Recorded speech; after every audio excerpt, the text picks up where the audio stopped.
Hi everybody, it's Ellen Weatherford. And Christian Weatherford. And this is Just the Zoo of Us, your favorite animal review podcast, where we take your favorite animals and review them by rating them out of 10 in the categories of effectiveness, ingenuity, and aesthetics. We are not zoological experts, but we try our best to get the best and most relevant information we can. For sure. I hope everybody had a fun and safe Halloween. Yes, I know we did. Yeah, we sure did. My older son was a hot dog. And our younger son was a pirate, wearing a costume that my mother bought him at Costco many months ago. Was very popular and still fit. Yes, I'm very thankful for that. So we had a really nice time, and I hope that you all did too. If anyone out there had any cool animal costumes or anything like that you want to show off, please do send them our way. I love seeing stuff like that. Yeah, love those steal their look type things. I believe it's my turn to go first this week. Yeah, what do you got? This week, I'm talking about the stoat. Stoat? Stoat. All right. Do you know what a stoat is? It's a mammal. Great. Okay. All right. How much farther can you narrow it down than that? Is it a weasel? Yeah, it is. All right. Yeah, they're also known as the ermine, if you've ever heard that word. I haven't heard that, but I like it. The scientific name is Mustela erminia. Mm-hmm. This species was submitted by Alyssa, Scout, and Lynn, all within days of each other. A concerted effort or coincidence? Yes. There is something going on right now that I will talk about in a little bit that has people thinking about stoats at the moment. Got it. You know what? There's no need for me to be suspenseful about that. It's Dimension 20. The new season of Dimension 20 started recently. Dimension 20 is an actual play, Dungeons and Dragons. It's like a video series hosted on Dropout, which we just so happen to already have a subscription to. Yes. I promise we're not affiliated with them or advertising for them. We just happen to already have it. The new season is DM'd by Abria Iyengar, very talented. And this new season of Dimension 20 they're all stoats. All of their characters are stoats. So was this on purpose, or did they all have options and they all happened to pick the same one? That would be hilarious, but no, this was intentional. They Okay. set out. The setting is populated entirely by stoats. Yeah, so that's why people are thinking about them at the moment. So thank you for bringing that to my attention. And I'm getting my information from the Mammal Society, Woodland Trust, and the New Zealand Department of Conservation. Now, for those of you unfamiliar with stoats, like Christian said, they are a type of weasel. So think little skinny guy. If you took a cat and a snake and mixed them together, this is what you would get. A very slinky, long, slender looking guy. They're about a foot long. They're only about 30 centimeters long. They're native to northern regions of Europe, Asia, and North America. Oh. You'll note that I didn't include New Zealand. We've had this happen a couple times. Yes, they are found outside of their native range now. I will talk about that at length later. To great environmental detriment, they are found elsewhere. But a lot of the information I found was kind of specific to stoats in the UK because they're just very common little dudes out there. They're sneaky, so you don't see them all the time, but they're there. Okay. Like we mentioned, they belong to the family of weasels, which are mustelids.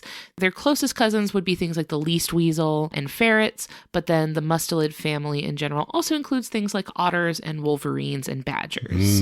So the long guys, the hot dog style mammals. But also notably carnivores. Right? They're vicious. Yes. Bloodthirsty. Among the cutest carnivores for sure. Yeah.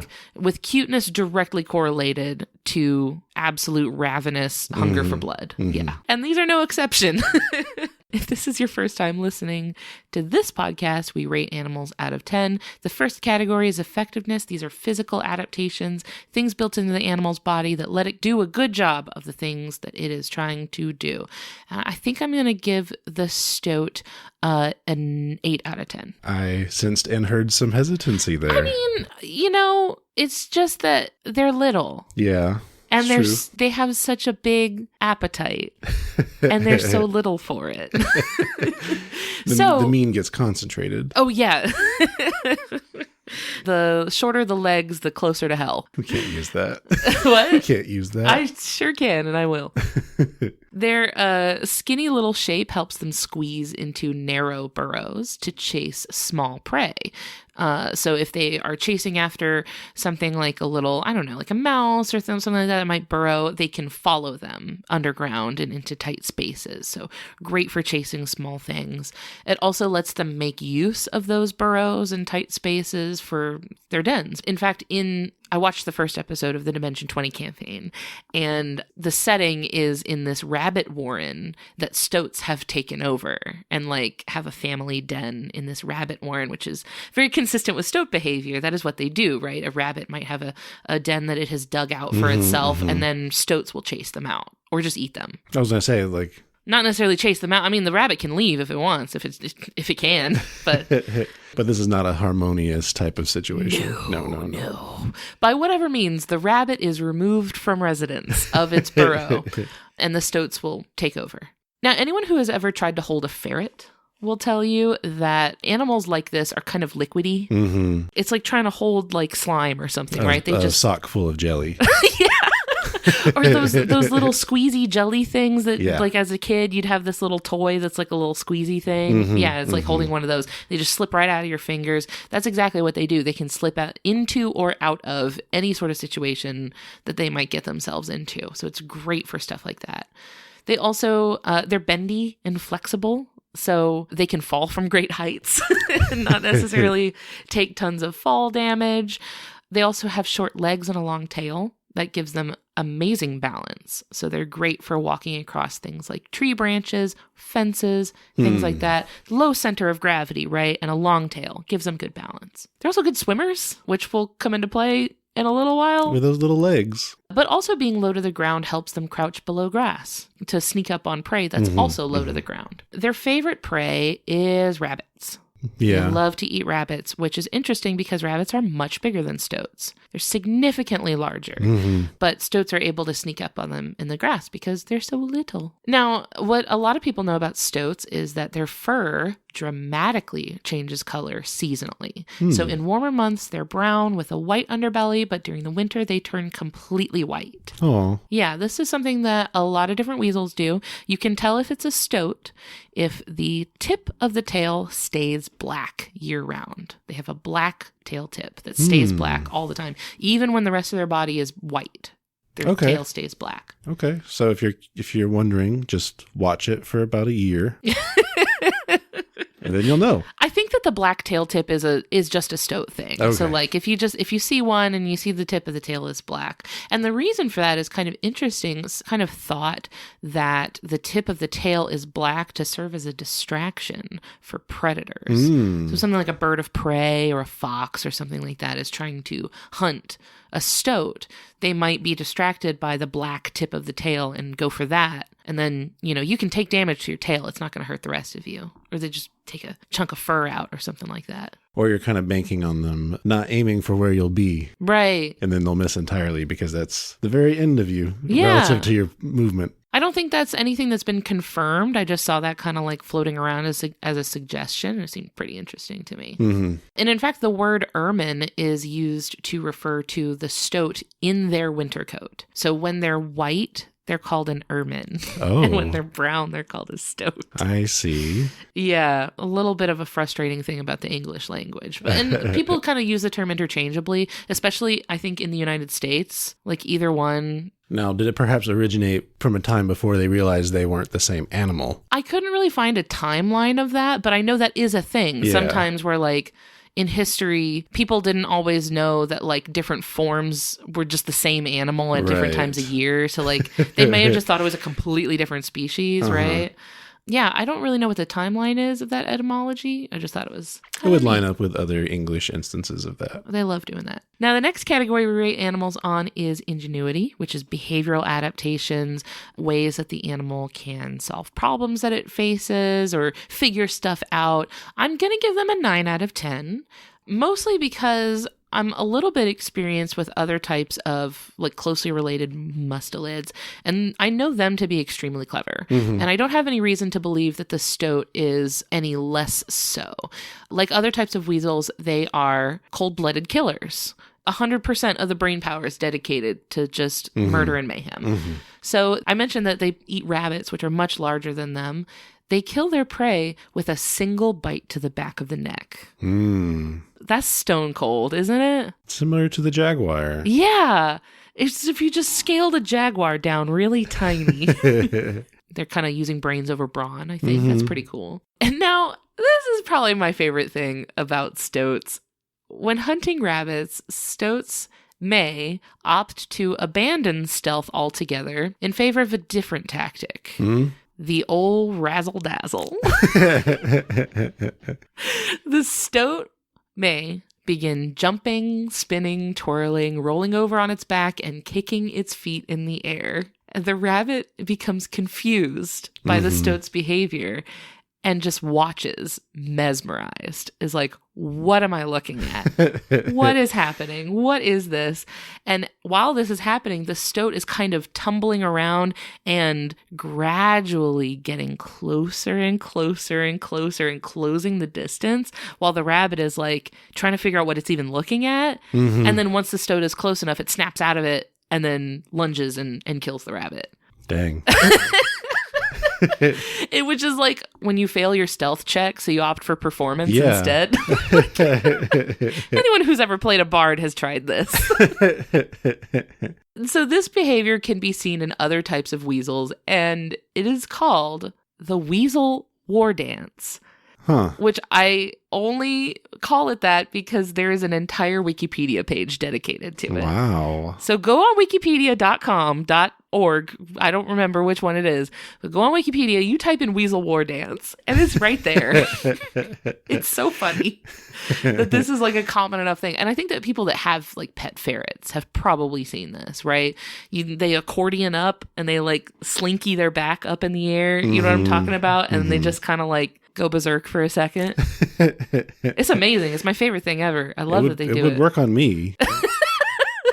like, how do I respond to this? Like, you know, because a lot of animals have like instincts that are based on like the behavior that they see in other animals, right? Like some predators will have a prey drive that's activated if they see something acting in the way they expect their prey to act. Yeah. I wonder if this is just like short-circuiting that, like, well, surely this can't be a predator. Everything inside is telling me to run, but I am curious.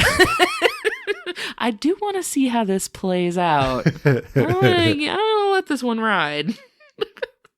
Hilarious. And this brings us to aesthetics, the final category that we rate animals on. Just how nice this animal is to look at. I'm giving it full points, 10 out of 10. It's so cute. I mean, I kept getting distracted while doing my notes because I was just scrolling through pictures of how cute they are. How can you stay mad at that little face? Like, there are so many pictures of them, like, holding fresh kills, holding like mangled corpses of like birds and rabbits and stuff like that, but they look so cute. I can't be scared of you, you're so cute.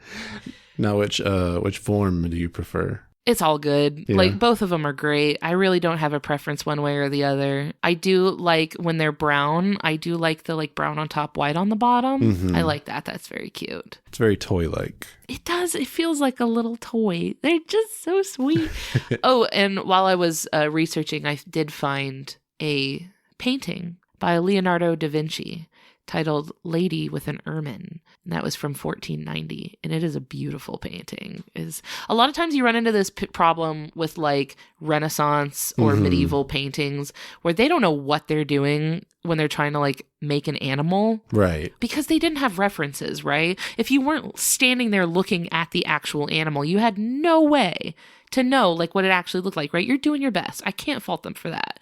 But this is a real stunner. Like, he nailed it. He did great with this one. I would hope so. You know, man famous for drawing helicopters and stuff. He's not famous for drawing stoats. Now, in this painting of the stoat, is the stoat alive or being worn as...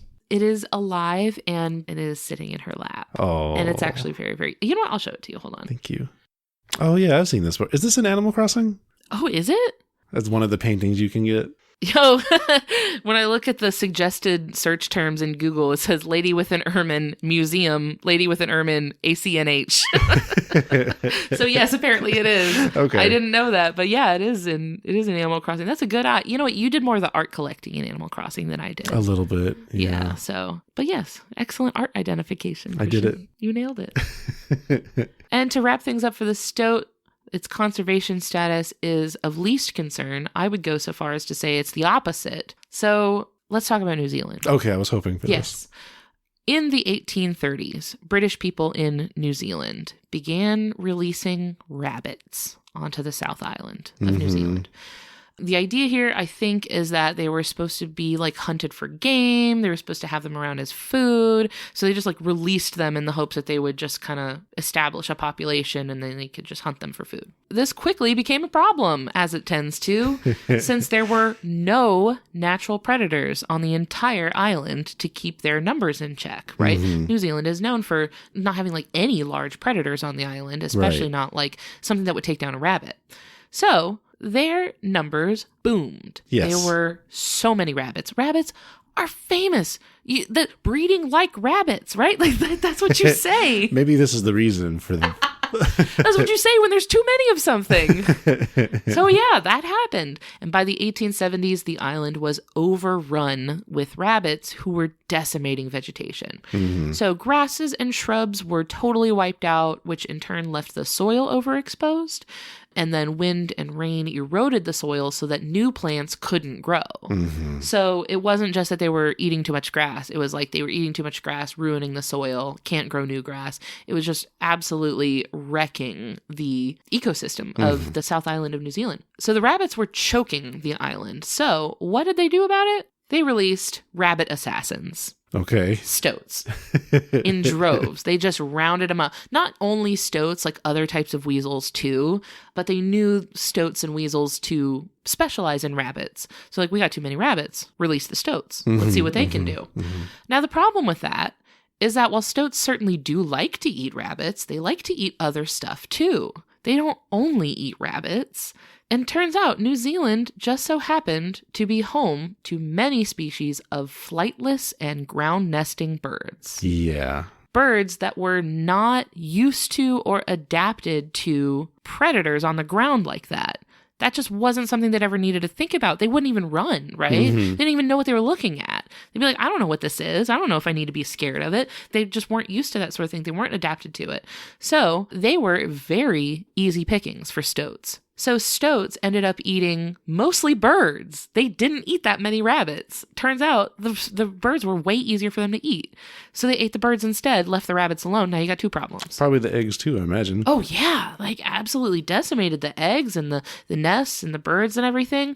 So did not solve the rabbit problem, and in fact introduced a second problem. Well, a third problem if you count the overabundance of stoats and the extinction of birds as two separate problems, right? Sure. So now you started with one problem, now you got three. So according to the New Zealand government's website, the Encyclopedia of New Zealand, and this is a quote, they said, together with rats and cats, stoats have contributed to the extinction of huia, bush wrens, native thrushes, laughing owls, and quails. They also exterminated stitchbirds, saddlebacks, kakapo, and little spotted kiwi from the mainland. Aww. So that thing I mentioned earlier about how stoats are actually really good swimmers, stoats started swimming to other islands. Like, you start to see stoat populations pop up on other islands. Right. And then they would eradicate those populations and they'd show back up.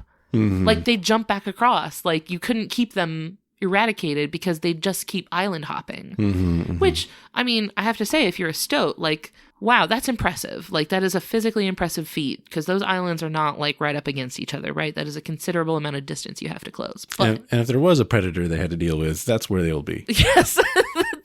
That gap in between the islands is much scarier. There's still a problem. I think New Zealand is still trying to deal with invasive weasels. So big problem there. Yeah. I did want to kind of circle back to Dimension 20 because I thought it was really cute. Like, it's a cute idea. They didn't say why they chose stoats for their, like, campaign. I if there is a reason out there, I'm sorry I didn't catch it. I just watched the first episode on Dropout. I did only have one minor sort of like, I guess, well, actually moment. Okay. And that is that in Dimension 20, the whole like set, I mean, it's D&D, right? It's a party-based like role-playing game, right? You're going to have a group of players together that are like cooperating and solving problems together. So in the setting of the campaign, all of these stoats are like a family, but like a large community. It's like a town almost that they like work together and support each other. And, you know, they stash food, which stoats really do, but like share food with each other. Stoats do not do that. Stoats are solitary.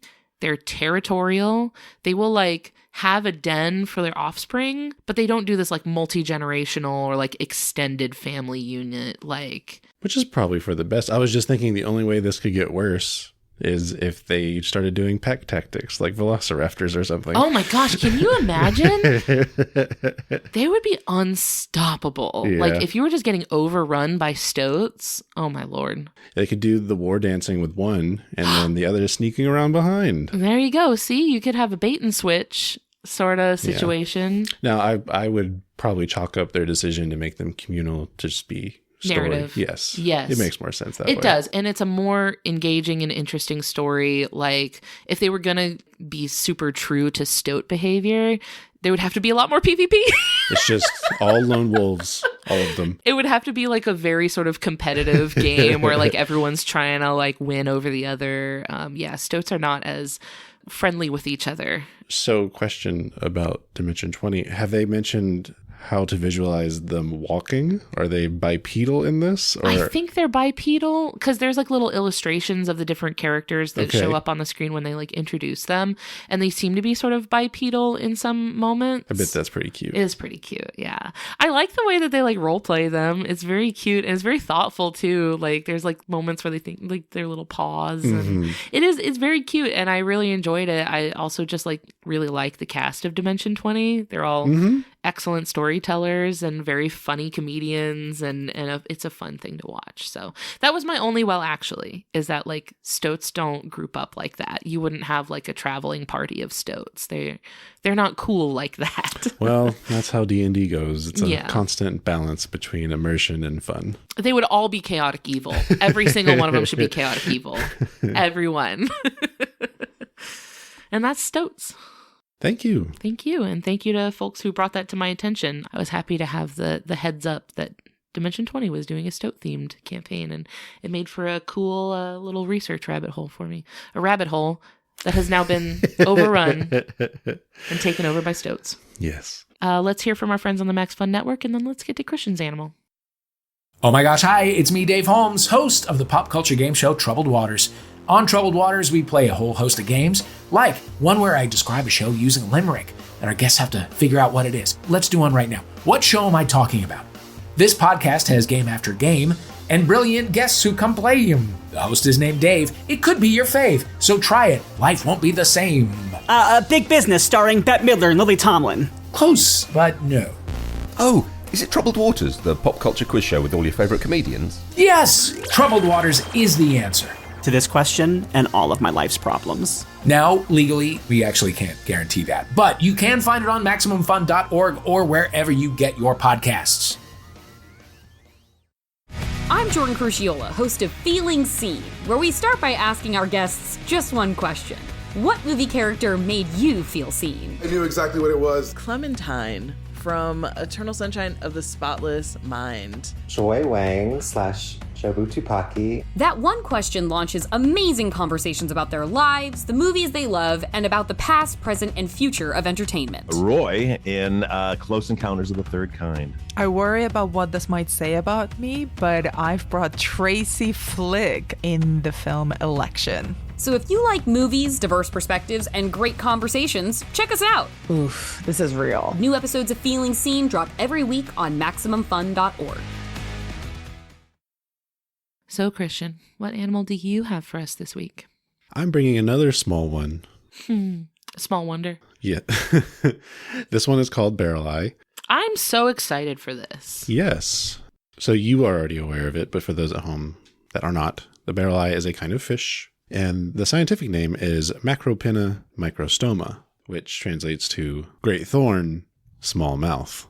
I love that. Great thorn, small mouth. That feels like proverbial almost. I thought that exactly. It feels a lot like... Walk softly, carry a big stick. Exactly. Yes. Speak softly, carry a big thorn. Now, this species was submitted by Alice Winter and Chelsea Shepard. Thank you. Thank you. I'm getting my information from the Monterey Bay Aquarium, MBARI, which is the Monterey Bay Aquarium Research Institute, and as well as the Evergreen State College in Olympia, Washington. Oh, nice. Yeah. Local, represent. Woohoo. Now, I mentioned they're a little one, and they are a fish. They grow up to be about 6 inches long, or 15 centimeters. That's not that big. Now, I did not realize how small these things were until we played Animal Crossing. Right. Because at one point you can catch one. And they give you a good idea of how big they are relative to other fish, at least. Right. And it was surprisingly very small. And when you see pictures of this fish, there's never anything nearby you can compare it to. Correct. Because every picture is going to be in deep water and nowhere near like reefs or the bottom or anything else for that matter. Right. There's like the nearest life form is like 30 miles away. Sure. Like there's not going to be anything around for scale. So, the human mind does what it does and fills in the blanks. I assume that if deep water, then giant monster. Right. And there's a lot to kind of process in those pictures and videos, as I'll touch on. Yeah, you're already in the, like, what am I looking at? Sort of like, your mind's already having to put in overtime, just like perceiving of this thing. Yep. It's very eldritch, sort of incomprehensible horrors. Yeah. So we mentioned deep sea. They can be found in 2,000 to 2,600 feet deep water, or 600 to 800 meters in the northeastern Pacific Ocean, including off the shore of Monterey Bay, California. Nice. Yes. We could have seen one. Let's just pop out there to the deep sea. Google Maps says go down for 2,000 feet. Turn on walking directions. Yeah. They belong to the taxonomic family Opisthoproctidae, which is the barreleyes or spookfish. You did so good saying that. Yay. That was great. That's the only time, though. Hope the recording caught it. Not to be confused with chimera, which are also sometimes called spookfish. Oh, I see. Yes. Oh, this is very seasonally appropriate. Spooky. Yeah, just missed it. There are other animals called barreleyes that they're related to, but this one is special. This is the cool one. Yeah. Jumping right into it for effectiveness, I'm giving a 9 out of 10. Ooh. And the thing that they have that is common among the other barreleye fish are tubular eyes. Tell me about this. This is wild. So imagine a cylinder with a semi-sphere at the end of it. Okay, I've got it in my head. That's what their eyes look like. Love that. Love that. Now, what's interesting about those eyes is oftentimes they're pointed directly up relative to how you would imagine a fish to be oriented. At a 90-degree angle with the rest of the body. Oh, you could say they're dorsally oriented. Yes. Pointing towards the dorsal side of the fish. Yes, versus rostrally. Yeah. Oh, ooh. Look at you. Yeah. There's no real way to talk about this without talking about my next point. Their eyes are encased in a completely transparent dome. It's like astronaut helmet style. Yeah. Yeah, it's really weird. So I'll touch more about that dome in a moment, but the idea is these eyes are completely encased in this dome that is transparent. So they're looking through basically their forehead. Yeah. It's almost like their eyes are like sunk into their head, but their whole head is like a visor, like a bubble. Yeah, and another way to think about it anatomically is they have a normal fish head. Because like the skull is, very sunken and underneath their eyes and behind their eyes. And then it's like a fleshy adaptation has developed to bulge out like a forehead from there that encases their eyes entirely. But it's totally transparent. Yeah, and fluid filled. Ooh. I guess that's better than the alternative. It kind of has to be at those depths. Because it couldn't be air, because at a depth like that, it would pop. Sure, yeah. So it's in this transparent dome. Now, that's the part that makes them pretty special, is this transparent dome. And these eyes, they thought, were stuck in a position pointing up. But... Oh, and that's not the case? It is not. Oh, no. In 2008, MBARI found out they can rotate. Oh. And point forward. I guess that's super useful, right? Yes. Now, the title of the paper that's about this is Macropina microstoma and the Paradox of its Tubular Eyes. The Paradox of its Tubular Eyes. And that's by Robeson and Reisenbichler, published in Copia in 2008. What did they mean by paradox? Because it was odd that having eyes that aren't oriented with the mouth, right? Because if their eyes were stuck pointing up, that means when they go in to bite, they've now lost vision of the thing they're trying to bite. That's true. Yeah, it does kind of give you a pretty static blind spot. Yeah. And a considerable blind spot, too. Yes. So until this research was done using robotic vehicles and submersibles, filming these things, and prior to that, they thought the eyes were stuck in an up position. Right. And then they saw it for themselves where that's not the case. They actually were able to pull up one or two specimens to the boat that they were on into an aquarium and observe them that way as well. Really? And what's interesting about these creatures is oftentimes when they are captured in things like nets and things, that dome does not survive the process. Oh, really? What happens to it? It collapses, basically, because of the pressure change or because of being handled by the nets like that. Like a blobfish. Like Yeah. how it just like, bleh, Well, like... yes, but there's also the potential of it being popped like a balloon. Oh, no. Yes. I was going to say, like, that seems like you wouldn't want that to be right in the front of your face, because then what if you run into something that pops it? But, like, where they live, how often are you going to run into something? Yeah. And there's another reason they probably wouldn't run into something in normal condition, because those eyes are very good at collecting light. Really? Yes. And it helps them with contrast perception and depth perception due to the large binocular overlap. I thought you said death perception. I remember when, as a child, my death perception kicked in. Corpse spotted. But no, their eyes being tubes, you can think of them as binoculars, like actual binoculars in that way too, because that's how they're oriented with each other. So they have very good binocular vision, but it's a very specific range with what they're looking at. This is very owl-like. A little this bit, is yeah. giving owl a little bit. Except in the way that owls' eyes don't move inside their skull. Oh. These move a lot. So they actually have something up on owls. Maybe owls should be taking notes, I think.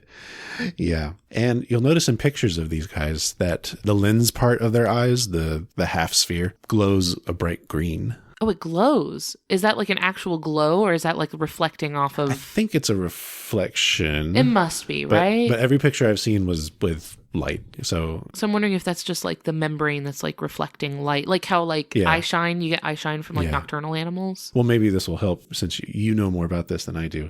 But this color comes from yellow pigmentation in the eyes. And that likely helps it filter out sunlight in a way that helps it spot prey in the depths. Oh, interesting. Because you would think that being in a place where like there's not that much sunlight, you'd want to be maximizing the amount of sunlight you're taking in. It's the light it's taking in, but I think it's the color spectrum that perhaps it's lowering. Because what it's doing a lot of time is down deep looking straight up. It's looking for silhouettes. Oh, it's looking for shadows. Yeah. Oh, okay. So it's not really looking for color anyway. It's just trying to look for like where the most contrast between the light and the shadow is. Yep, that's where that contrast perception comes in. Oh, that's so cool. Yeah. And that makes sense that they'd be looking up for that. Because if there is light making it down there, which is not much, that would be the way you would see something in front of it. More about that eye dome. It protects their eyes. That's kind of one of the main purposes of it. It protects their eyes from the things they hunt, which is primarily jellies. Oh, that makes sense. These poor jellyfish can't catch a break. But particularly the very large siphonophores that are in this area. Wow. And the things that they're eating.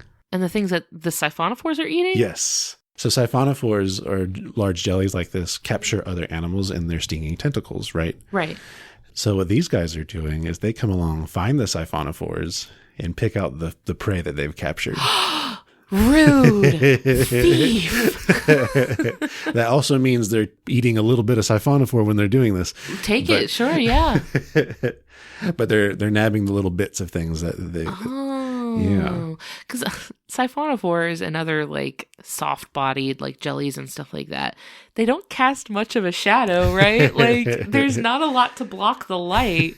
Not a lot of contrast happening here. But you would see the things that they've caught pretty quickly. That's true. Yeah, you would see the little lumps of stuff. So Yeah. when a snake eats a meal and you could see the lump moving through its body, I guess you would, if they're completely see-through, you just still see the prey in there. And if you look at a picture of these things, you'll notice they have a very small mouth. Oh, It's very small. And that's really the limiting factor on the size of the things that they can eat. but it sounds like they're eating things that are soft enough that they could just like slurp it right up. It's like how a sunfish, right? Like sunfish being like this massive, huge animal that has like a tiny, tiny little mouth because all they eat is little jellyfish that they could just slurp up like a Jello shot. Yeah. So another thing that dome allows, it allows the maximum amount of light from most directions to reach their eyeballs. Oh, that makes sense. Yeah. You wouldn't want your eyes to be encased in something that's going to block the light that could be reaching it. Yeah. I mean, it kind of mimics like the shape that a lot of our like submersibles take, right? Like Yeah, for sure. when you have like a research vessel or like a submersible machinery, a lot of times that front dome will be not glass. I think we usually do glass for a dome. In the front. Like plexiglass, that kind of thing. Yeah. Not epoxy, but that family Whatever of it materials. So to talk more about the rotating eyes, a quote from that paper I mentioned reads, "When we positioned this fish horizontally in an aquarium, its eyes were directed upward toward the top of the tank. When we rotated the fish into a head-up vertical position, its eyes continued to look upward, although they were directed forward relative to its body." Oh, like a gyroscope Yeah. almost. Oh, it's like a what do you call it? It's not a gimbal. Is that What? a gimbal? I don't know what either of these things are. Oh, well, I know what Gimli is, but I keep typing gumball by accident, and I'm trying to tell you what I'm talking about. It's a gimbal stabilizer. One of these things that like keeps the camera like when you're moving around a lot. They use it for like documentary footage and stuff like that. It's like something you wear on your body that lets you move around while stabilizing the camera. Yeah. So the camera's always in the same spot, like pointing in the same exact direction, no matter what way your body's facing. I thought it was a Gimli machine. That's not it. Nope. Gimbal.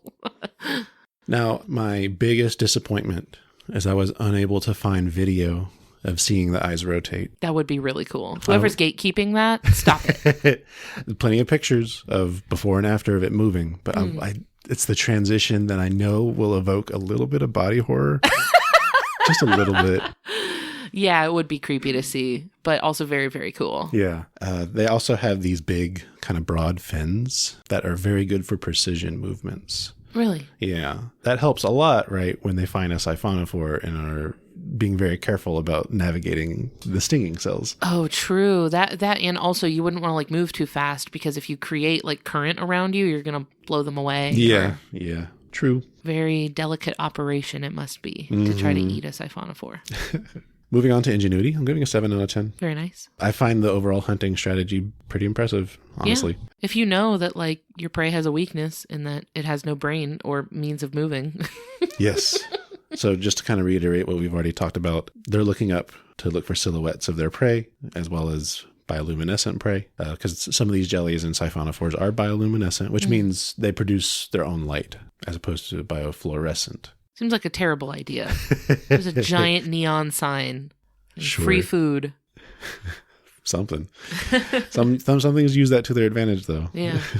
They're able to carefully navigate the stinging cells to get at the captured prey. Looking for the top, the eyes are protected from the stinging cells. I'll move ahead to aesthetics before I talk about this next piece. Okay. Aesthetics, I'm giving a 7 out of 10. Small face, very cute. Is it? I think it's charming a little bit. You do? The bright green eye lenses are neat. Now, dear listener, you might be having the same problem I had, which is wrapping my mind around the anatomy a little bit. Yeah. Because there's one part that it took a while to get past. Okay. Some pictures, you'll see these, what look like regular external eyes positioned above their mouth. Okay. In addition to the big eyeballs that are inside their head. Oh. Right? All right. The things are on the outside, not eyes. Oh, no. They're fake. They are basically nostrils. Oh. But they look just like eyes. Let me pull up a picture real quick. Yeah, I would love that. It's probably going to be one of the first pictures you see if you Google Barreleye. Okay, it does look like eyes. It does. It does look like spooky little eyes. Which is confusing. Like, why would they need those, right? And the mouth right underneath it makes it look like eyes over a little beak. Yes. It makes it look like a little, like, ducky or something. Yeah. So it took a while for me to get past that mental block. Right. Saying, like, no, those aren't eyes. They're not eyes. It looks like a face. It It's does. creepy. Yeah, which is, human recognition thing, whatever. We love pattern recognition. But because I guess when I first saw this, what I thought was happening was, I don't know, maybe those are holes that the eyes look through. I don't know. But no, those are basically nostrils. Oh, Pokemon designs have this problem a lot. There are like Pokemon designs where it won't be until like years later that people realize that what they thought was its eyes all along was actually like its nose or something. I think Armaldo is one. Yeah, I'm pulling up a picture. Armaldo is one where people thought that the red spots on top of its head was its eyes. It's not.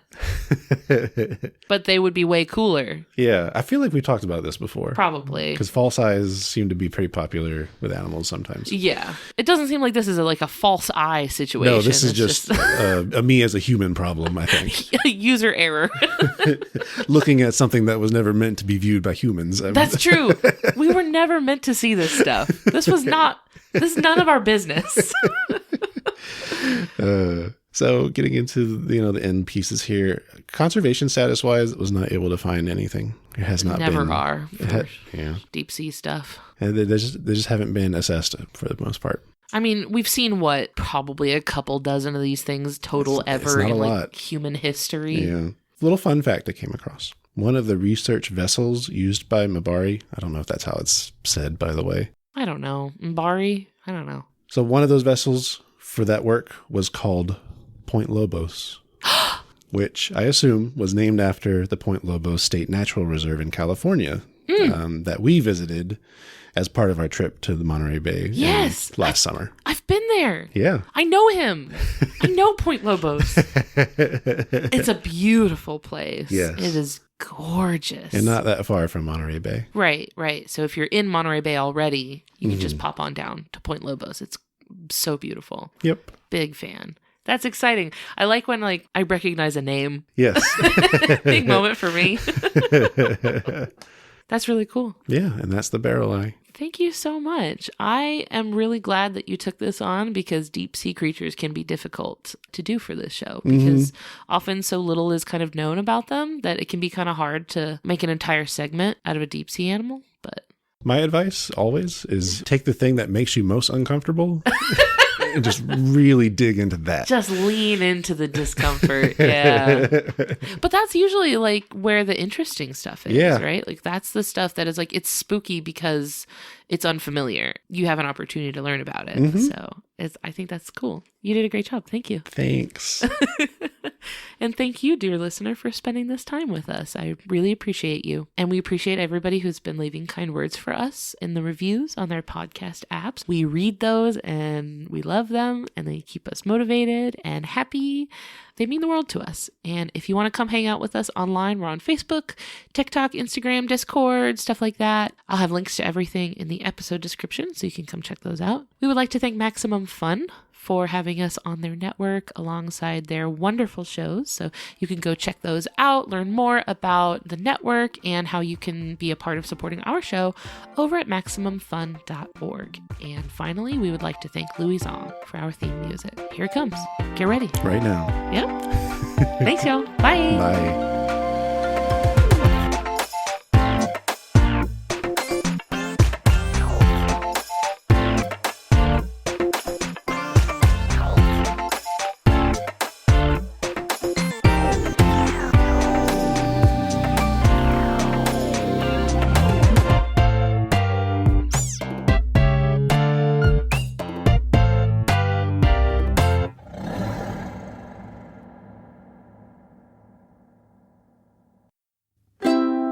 Maximum Fun, a worker-owned network of artist-owned shows. Supported directly by you.